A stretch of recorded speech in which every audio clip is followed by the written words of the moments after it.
Who is that? I don't know, but he's been there for an hour. I signed my name under his in the ledger at the kitchen table, promising to marry a man I did not love 3 days before the man I did was due to ride back through our gate. I did not know that yet. I only knew the ink was dry and that my mother's hand had stopped shaking for the first time in a year. My name is Rose.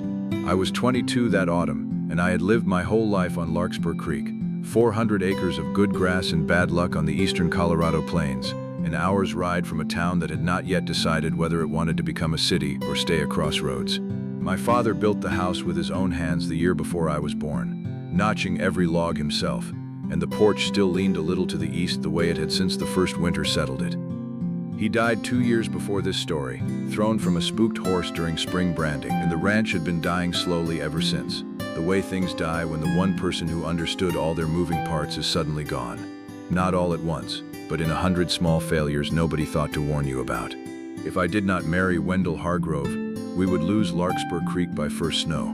Not romance, not tragedy dressed up. A note at the Denver bank for $600, taken out the winter my father died to cover a well that failed and stock that didn't, and a letter that arrived in August saying the note would be called in full unless some arrangement was reached before the 1st of November. $600 was more than most cowhands earned in 3 years at $30 a month, and my mother had already sold what stock we could spare and taken in mending from 3 families in town, and neither had come close to touching it. Wendell owned the Circle H, the next ranch over, 4,000 acres to our 400, and he had made it known, through the careful channels frontier men use for such things, that he would consider paying the note himself in exchange for a merger of a different kind. He never did anything crudely. He came to supper twice, admired my mother's biscuits, told me I had a steady hand with the horses, and let the silence say the rest. She had raised me and my father's cattle and, for 2 years, my father's debts, on a widow's stubbornness and not much else. She did not force me. What she did was worse, in its way. She let me see her face the morning the second letter came, and said nothing about Hargrove's offer, and I understood there are things a daughter does not need to be asked to do. Wendell came to supper that first time in September, and again 3 weeks later, and both times he arrived exactly on the hour, dressed as though he were calling on a bank rather than a ranch. And both times the conversation stayed carefully on safe ground. The price of feed, the weather coming down off the mountains, a new well he'd had dug on the Circle H that hadn't failed the way ours had. He was not unkind, and I want to be fair to him even now. He asked after my mother's health with what seemed like genuine concern, and he never once raised his voice or pressed a point past where I wanted it pressed. But there was a stillness underneath his courtesy that I came, slowly, to recognize as patience of a particular kind. The patience of a man who has already decided how a thing will end and is simply waiting for the rest of us to arrive at the same conclusion. I remember the second supper especially, because he complimented the biscuits twice, which my mother later said was the surest sign of a man courting a household rather than a woman.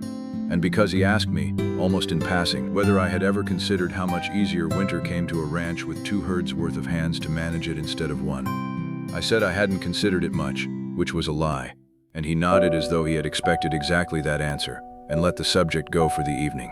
I had a wound of my own long before any of this. It had a name, and the name was Caleb. Caleb Boone came to work our spread when he was 19 and I was 16.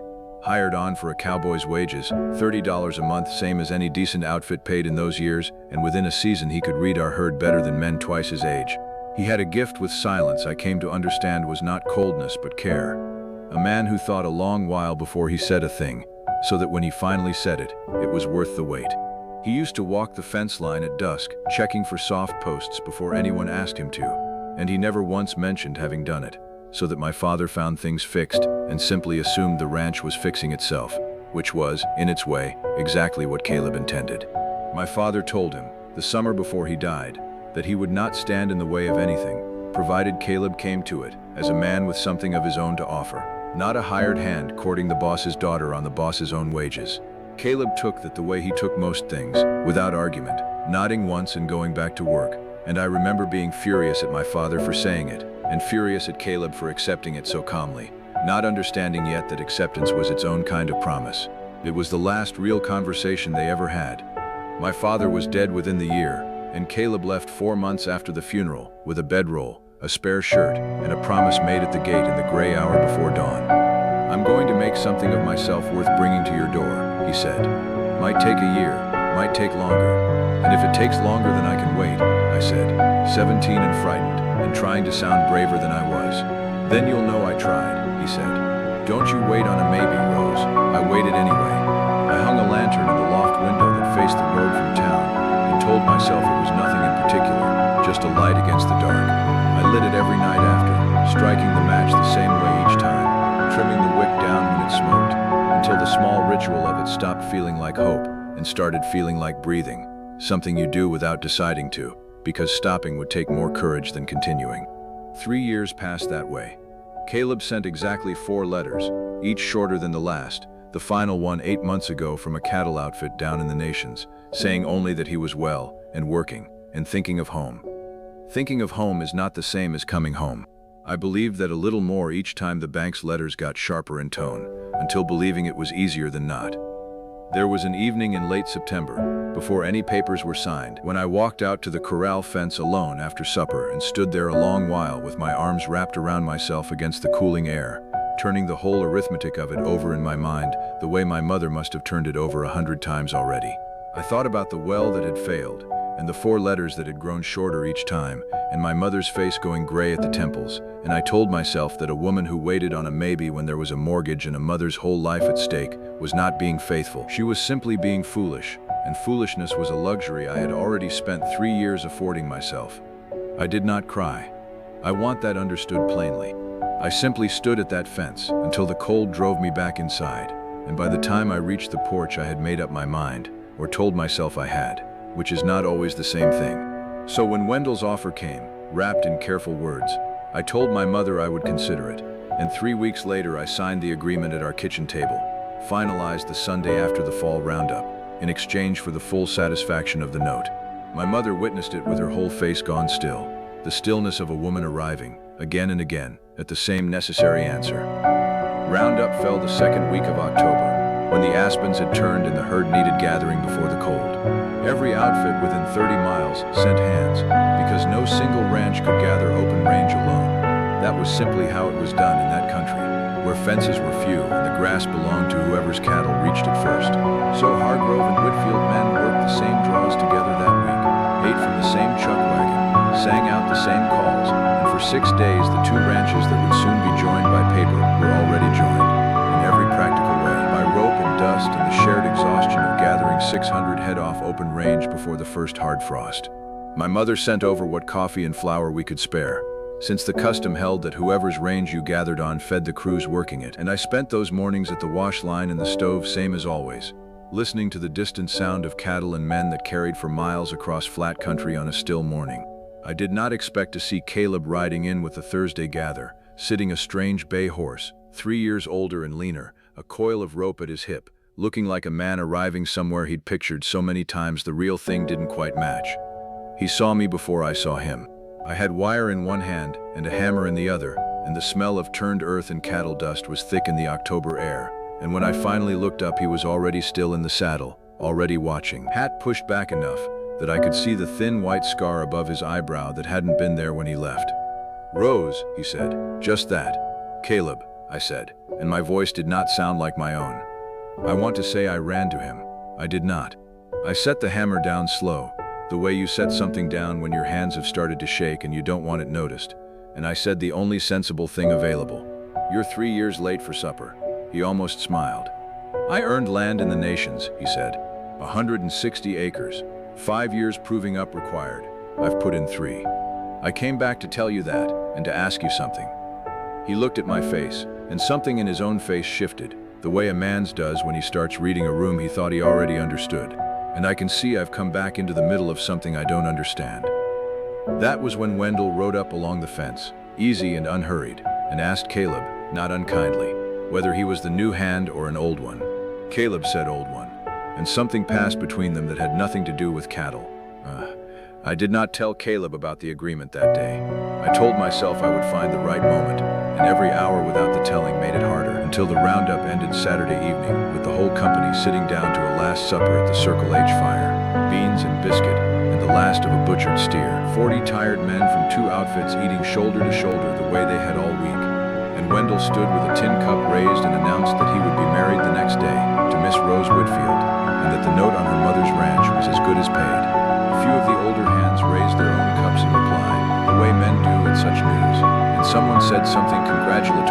I didn't quite hear, because I was watching Caleb's face across the fire, and everything else had gone very far away.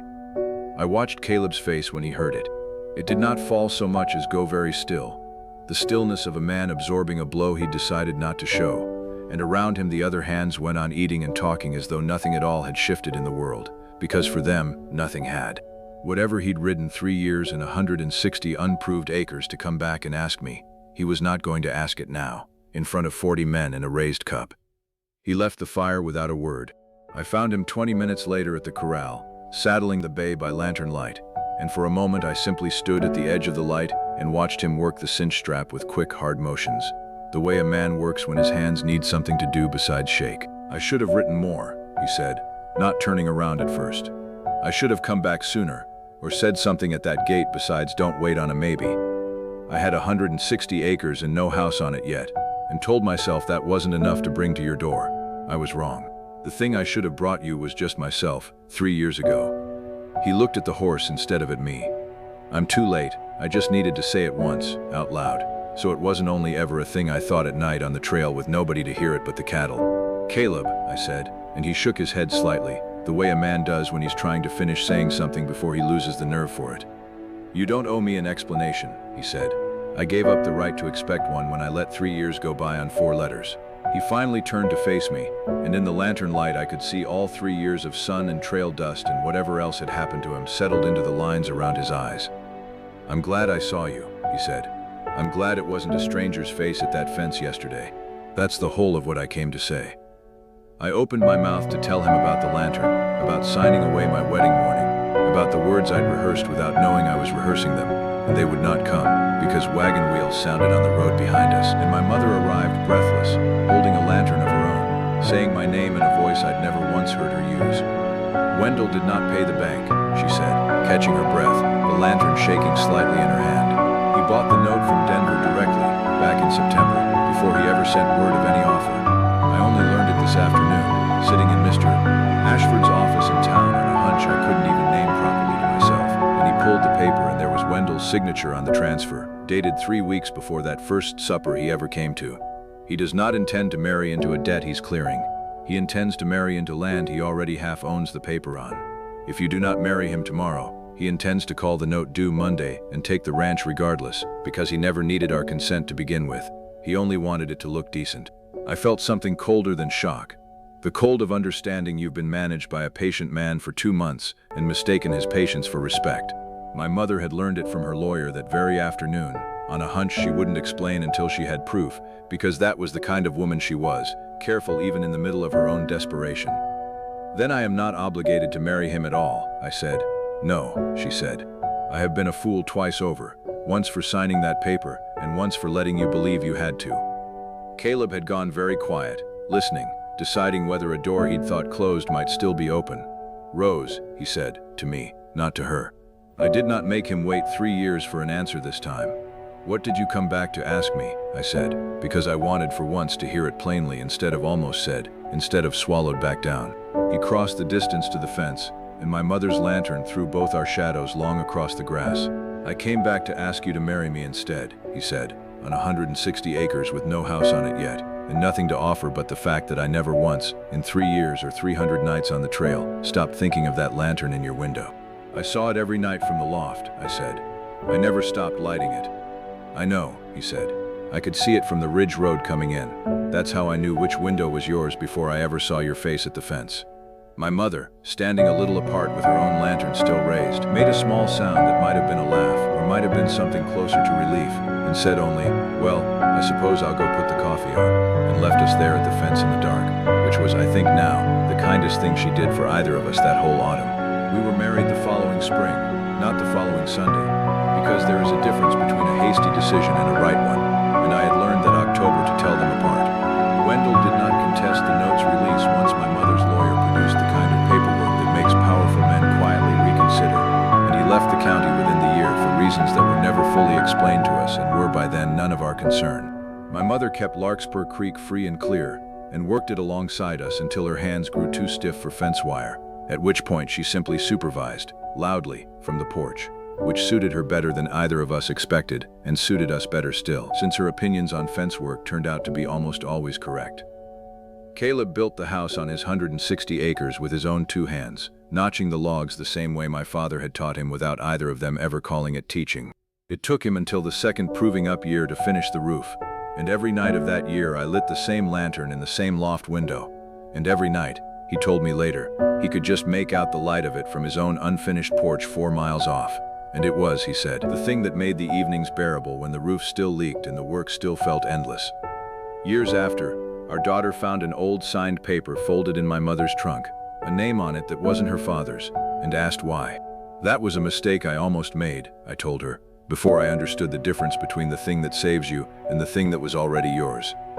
She did not understand it fully then, being only 7 and more interested in the paper's faded blue ribbon than its meaning, but she kept asking about it in the years after, in the offhand way children return to a story they sense is important before they know why. And each time I told it a little differently, and each time it came out true. I never took that lantern down from the loft window, even after we'd built our own house and had no more need of it as a signal. It hangs there still, unlit most nights now, but hanging, for what it once meant, on all the nights when meaning was the only thing keeping the dark honest.